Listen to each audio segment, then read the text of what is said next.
part of the Press Play Podcast Network.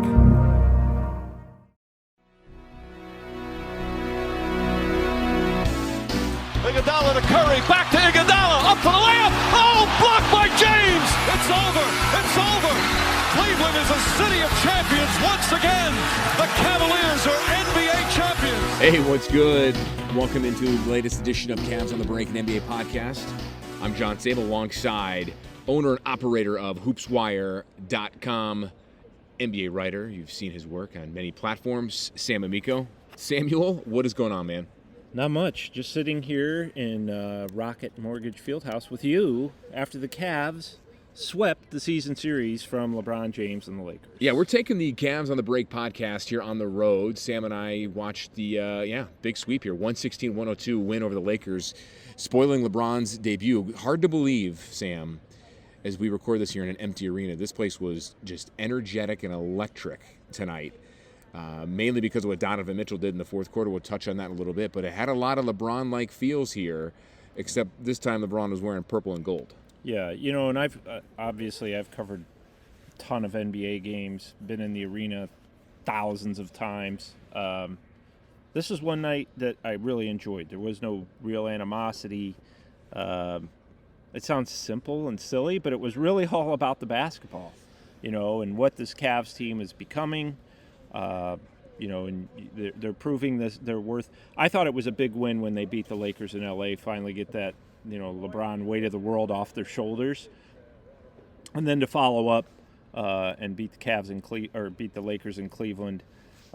You point out to me during the game, just second time ever the Cavs have beaten a LeBron James team in Cleveland. So I just think it's been, just adding to what is a really fun season.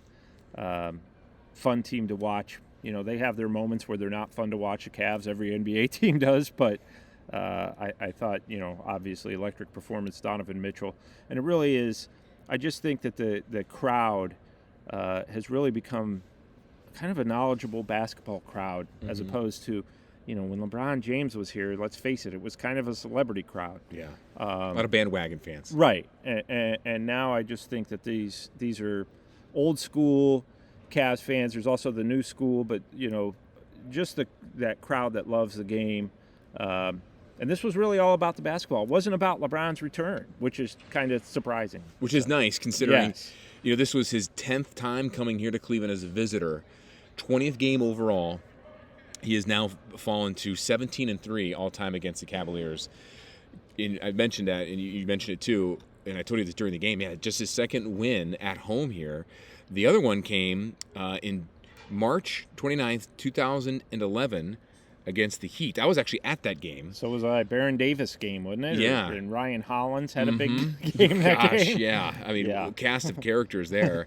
An interesting thing about LeBron, and we'll get into the positive of the Cavs, but we just got to get the LeBron obvious elephant in the room out of the way first.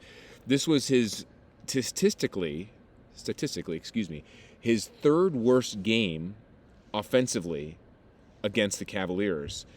He tied for his second lowest point total at 21 points. I know you're probably wondering out there what was his worst, which was in 2012. He had 18 points against the Cavs in a 6-point Heat win, wasn't it? A 7-point Heat win, in 2012. But he did have 17 rebounds tonight. That is a career high versus the Cavaliers in 20 games. Yeah, well, and the Lakers need every one of them because Anthony Davis went out very early. Would he play like 3 minutes maybe, if that? And went out with 8 minutes. 8 minutes. 1 point. Yeah, he went out with flu-like symptoms. Yeah. So, we were in the post-game presser on the Lakers side, and Darvin Ham said it wasn't COVID-related. So, it's unfortunate. I think if Anthony Davis had played in this game, it would be a significant different outcome. Well, you certainly would. You would think it would at least go down to the wire, which it didn't. And it looked like it was going. At one point it was 92-all, and then Donovan Mitchell went crazy. So you would think that it would have been,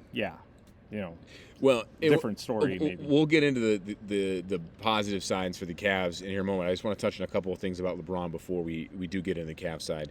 We just came back from the post-game press conference with LeBron. He spoke to the media for about maybe 5 or 6 minutes. He had a couple nice positive things to say about the city of Cleveland, the fans here.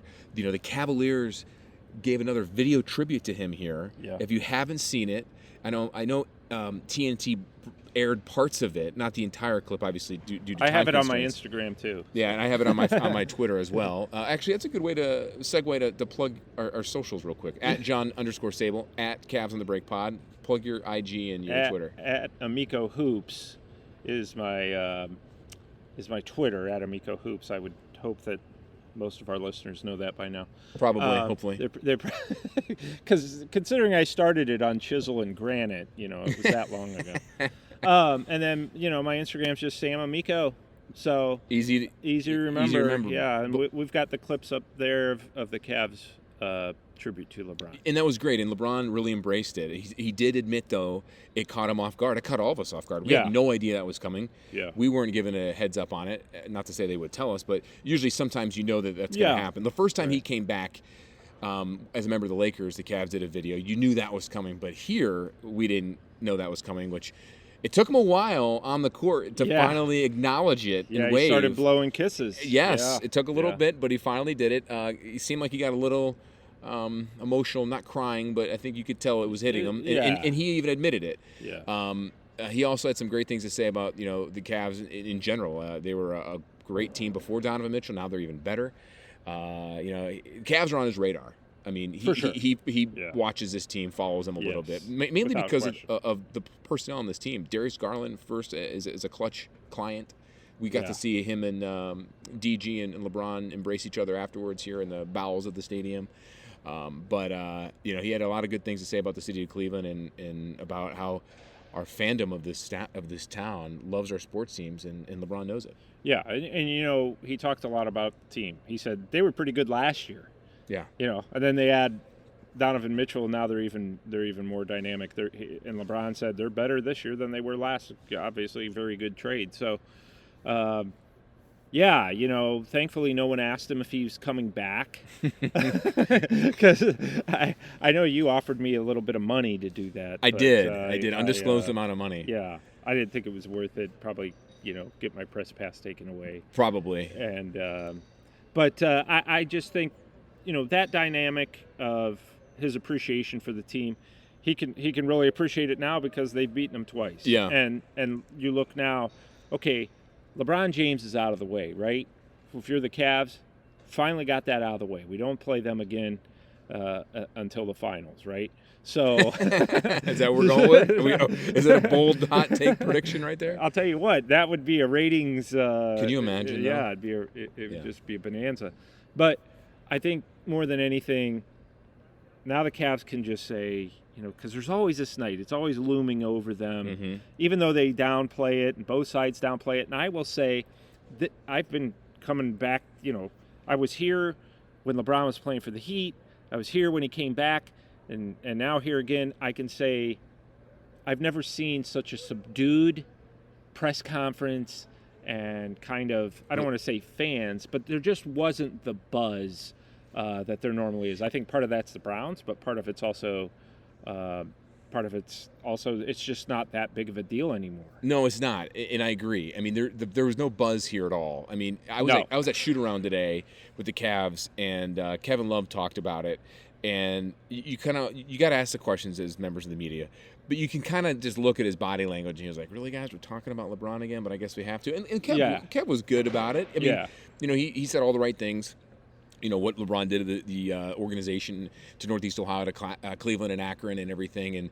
But players, and even Lamar Stevens, who was also available, and the only other player besides Love in the shoot around this morning, knew, hey, we're treating this any other game. Now, I hate to hear that because it is sports cliche. Yeah. But they really do now treating it that way, and it feels that way now. Yeah. And so really in a way, does. Lamar and Kevin were right. Yeah.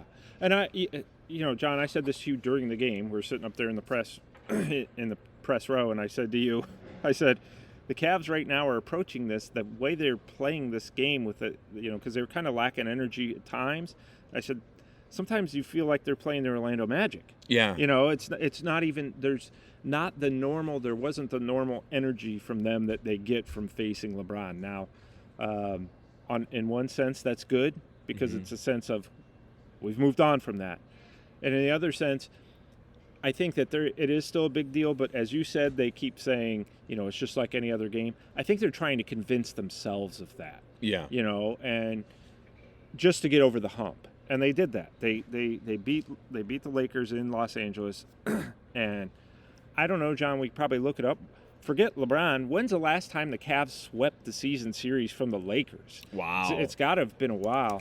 And if you go back even further, as we always like to do, when's the last time the Cavs swept the season series from the Lakers without LeBron James on the team? Who knows if that's ever even happened? So, I just think it was a matter of these guys just being more talented.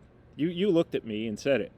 You take LeBron off that team. Anthony Davis wasn't on the floor. The rest of that team, the Lakers, are not good. Well, you mentioned the Orlando Magic, and I kind of want to say, without LeBron, the Lakers are pretty much Orlando Magic. Right, yeah. Once AD left. Right. Once AD's out of the game, LeBron's out of the game, you look at that team, and you think, this is a team the Cavs should be putting away, and that may be why they didn't have the energy, because it's like, we can just turn it on and beat these guys, and that's exactly what they did.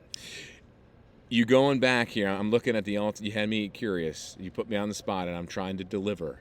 The last time the Cavaliers swept the season series against the Los Angeles Lakers without LeBron, or even with, I think they beat them. They swept them 1 year with LeBron. Yeah, and I'm looking here in the database here on the spot 92. As we are recording this. I don't see it. I don't think the Cavaliers have ever done it. No. I find that hard to believe, though. Maybe this website is incorrect. Oh, wait, what's that? Oh, here we go. 92. You were right. 92. So that would have been Cavs won in 2 overtimes on March 13th, 1992. Mm-hmm. And then before that, 2 weeks earlier, they beat them. They beat them. That was at the Coliseum. Wow. Cavs won 101. That was a Mark Price, Brad Daugherty, Larry Nance. Wow. Yeah. That was the year the Cavs went to the Eastern Conference Finals for the final time before LeBron came. And now I'm curious. Lost to Michael Jordan and the Bulls. Who were the leading scorers of that team? Wow. That game, that first win, Brad Daugherty and Larry Nance had 25 points. Price had 18. Craig Elo had 15. What a lineup. Yeah. Oh, man, the glory days. Meanwhile, that Lakers team was pretty garbage. Sam Perkins, Byron Scott, a washed-up James Worthy, who played 42 minutes, A.C. Green, Sadale Threet. Vlade Divac, the young Vlade there. Anyways, but... Yeah, I think we got off track a little, thanks to me. You know what? I take that back, Sam. The Cavs swept the Lakers again in 93. Oh, no. 93. They had a 4-game winning streak over them in the 92 season and 93 season combined. So they swept them in back-to-back seasons. Okay. So, and then again they did it. And then, I didn't scroll up far enough. My bad. I remember. 98? Sean Kemp? 95, 96 they did it. Well, what about this? 96. That is 95, 96, okay. Yeah. Wow, all right. I remember my first time using the internet. They had to have done it more. It's possible. They had to have done it early in LeBron's years. Yeah, they did. I didn't scroll far enough. No, I said without LeBron. Oh, without LeBron, yeah. Okay, so they did it with LeBron. The Cavs did it in 06, 07, and then they did it again in 07, 08, and 2009, 2010. So, yeah. Yeah, with LeBron. With LeBron. What was that? Wait a 2015. Second. That was with LeBron. Yeah. And they did it again in 16 with LeBron and 17. Okay. So we're going back early 90s without. We got off topic. Okay. Which is what we do here on the Cavs on the Break We do podcast. that, especially, when we're together for sure. So Cavaliers win. They are now 16-9. Lakers came in actually playing pretty well. Winners 8 of the last 10 games, but Anthony AD going down. LeBron, pedestrian numbers of 21 points, had 4 assists. We mentioned that 17 rebounds. For a moment there, we thought this game was going to get out of hand in the third quarter. Yeah. I'm looking here. I'm looking at my notes from the game, and the first thing that pops out at me actually is the halftime show of Joey Chestnut winning in a competitive eating competition of crushing 40-some pierogies. 47, I think it was. Unbelievable. Yeah. Another off topic. Anyways, I would have won that if I couldn't do hot dogs, I could do pierogies. Pierogies, yeah. I'm Italian. He beat 3 other guys. It's a Polish. Is this? Yeah. Oh. Well, Italians are good at pierogies. I'll tell you that. I'm one Italian who's very good at pierogies. He beat 3 other guys combined. All right. Anyways, if you want to see him, if you're still listening, no. If you want to see him destroy pierogies, I have that on my Twitter timeline as well. All right. Let's do this. let's take a break, and then we'll go into what happened in this game, and we're going to rave about Donovan Mitchell. So keep it right here. More Cavs on the break coming up right after this. Ohio, listen, I have some great news for you. DrafKings Sportsbook is coming to the Buckeye State, and Press Play Podcast has sponsored with them to help you get the most bang for your buck. And it won't be long until you can bet on all your favorite sports from the comfort of your own home. To celebrate, all new customers will receive $200 in free bets when you sign up today using our promo code P3Cavs. That's capital P, the number 3, capital C, capital A, capital V, capital S, P3Cavs. Plus, 5 lucky customers will win a $100,000 free bet. You heard that right. $100,000 free bet. DraftKings Sportsbook is giving you, right now, if you sign up for free, $200 in free bets just for signing up with our promo code, no deposit required.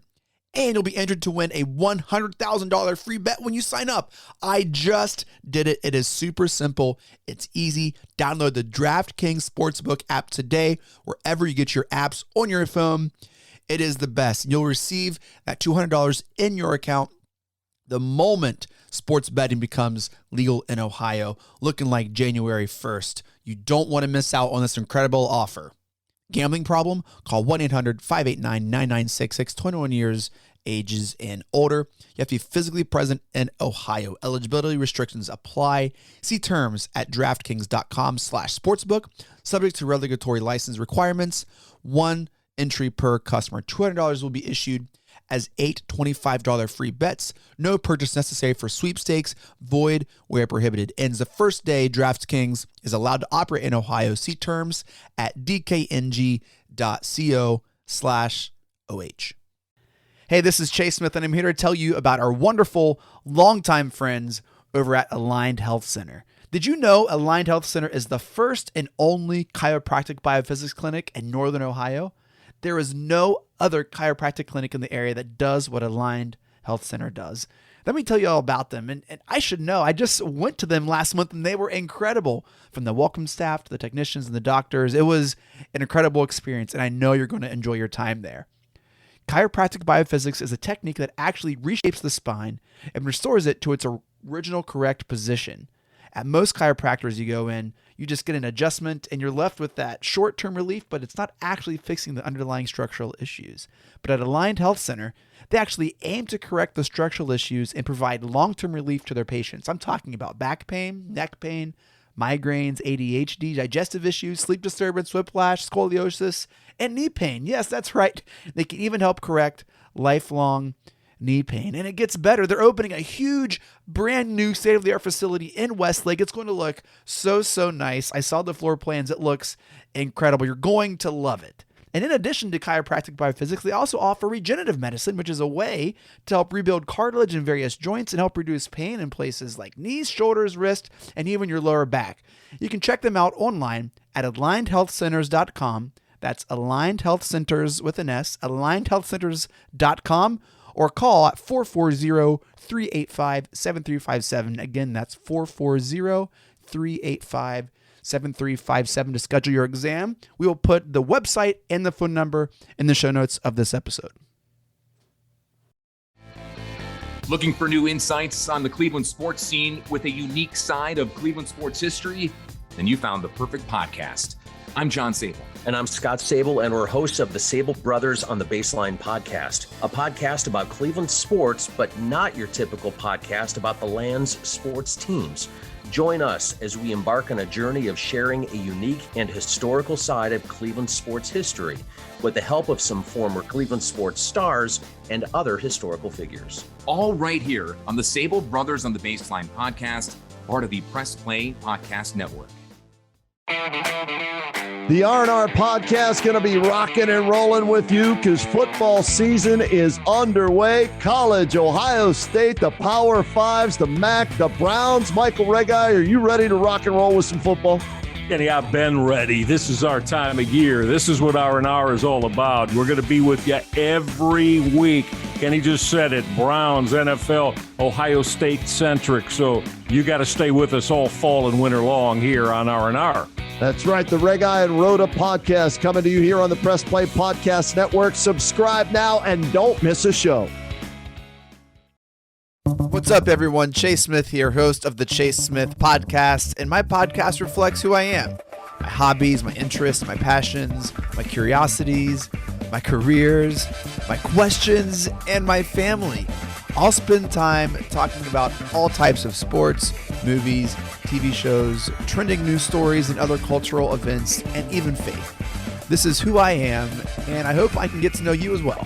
Join me on the Chase Smith Podcast, and let's have some thought-provoking conversations, only on the Press Play Podcast Network.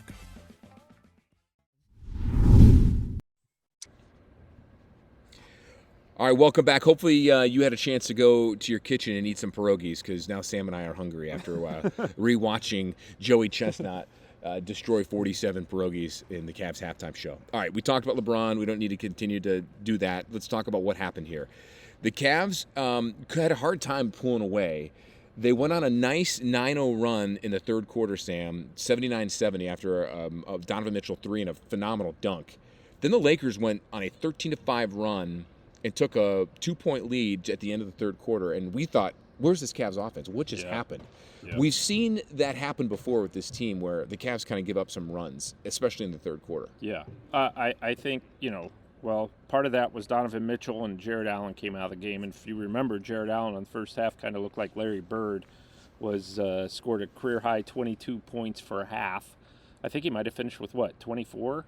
26, somewhere in there. But I just think the big thing was basketball, as you know, is a game of runs, and you're going to give up a little bit of a run. And then, going into the third quarter, I thought, look, you don't want to let LeBron James hang around in the gym that he made famous, right? And I thought that was a sure sign of trouble, even if the Lakers didn't have Anthony Davis. But eventually what happened to the Lakers is what used to happen to the Cavs, which is they just didn't have enough talent. They didn't have enough talent to keep up on the road. Right. The road is where your role players typically don't play as well in the final quarters, typically. And that's what happened to the Lakers. Thomas Bryant, who hit it, was hitting threes in the first half, who came in for Davis. Guys like Austin Reeves were hitting some shots and stuff.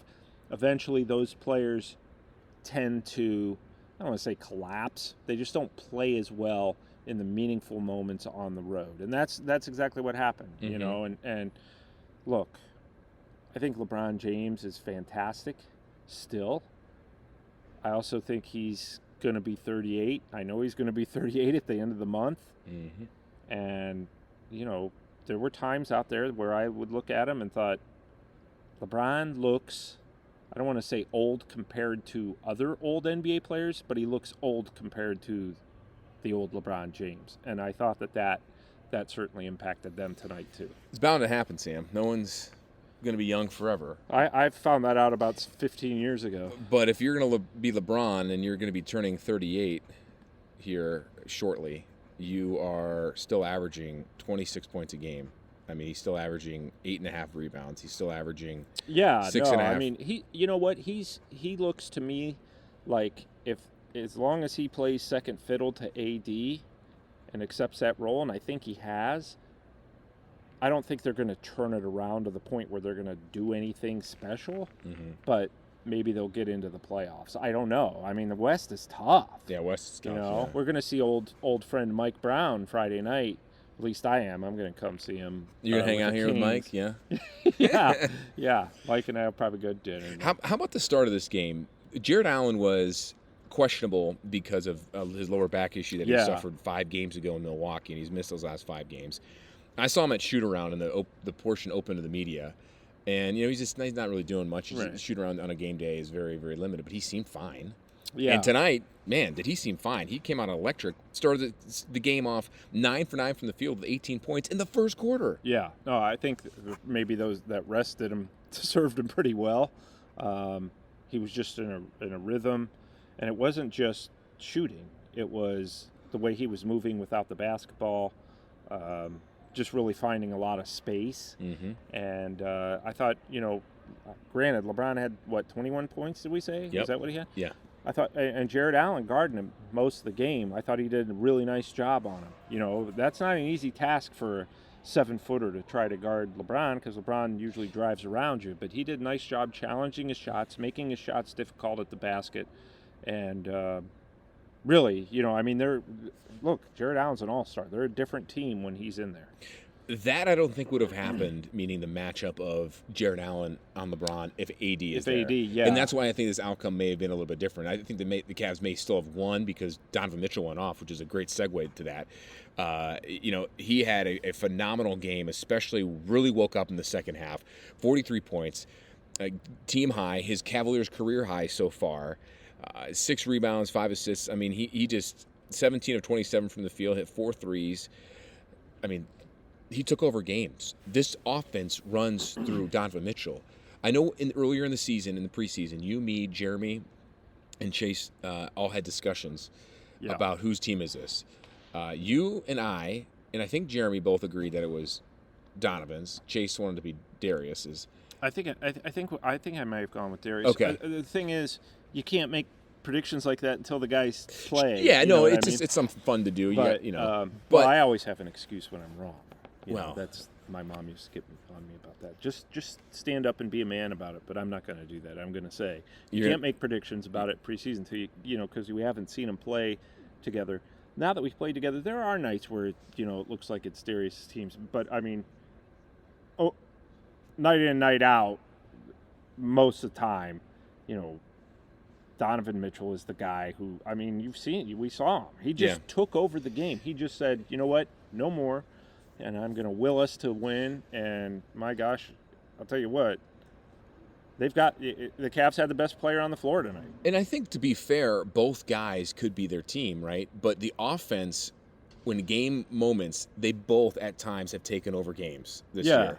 But I think more, and I'd have to look this up, but just from watching the games, I feel when you're getting into a situation where you need someone to take over at a consistent clip, I think Donovan Mitchell has that clip a little bit more than Darius at times. Sure. Well, Donovan Mitchell just is so much. And this isn't a shot at Darius Garland. It's not at all. I love Darius, but Donovan Mitchell just has a way of finding seams, of getting himself good looks, and he doesn't force it. Very rarely do you see Donovan Mitchell force anything. He doesn't make a ton of turnovers for a guy who handles the ball as much as he does. He's almost like the Nick Chubb of the Cavs. He just finds ways to be productive in terms of getting, making, he can make something from nothing. Mm-hmm. And that's what Nick Chubb does with the Browns. And, he's one of the few guys, Donovan Mitchell, who can do that. It's like, I will break you down off the dribble eventually, and I'll get a wide open look, whether it's a layup, whether it's a mid-range shot, or whether it's a three. It's very clear that Donovan Mitchell is, if this continues and the Cavs continue at this pace and continue to play as well and stay as healthy and are, in the top 3 in the Eastern Conference all year, he's going to be, he'll be in the, in the MVP conversation for the league. I know you tweeted something recently because I don't know what national outlet had their top 4 MVP candidates in the month of November, December. And you're like, it's way too early. It's just silly stuff to talk about. And it is. Yeah. But you got to talk about something in this day and age. I was shocked that no one outside of the Cleveland market is talking about Donovan Mitchell, though, like that. I know he cooled off a little bit. Yeah, he cooled off and that's what happens. You cool off for 3 games in a row, and they remove you, and the Cavs were, they weren't playing as well without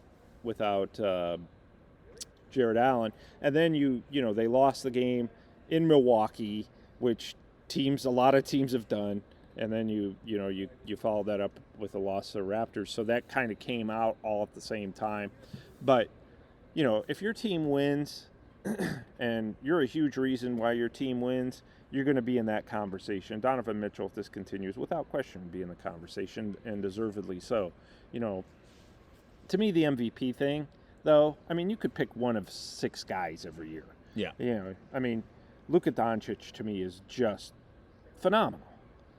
Obviously, Steph Curry's phenomenal. Donovan Mitchell, phenomenal.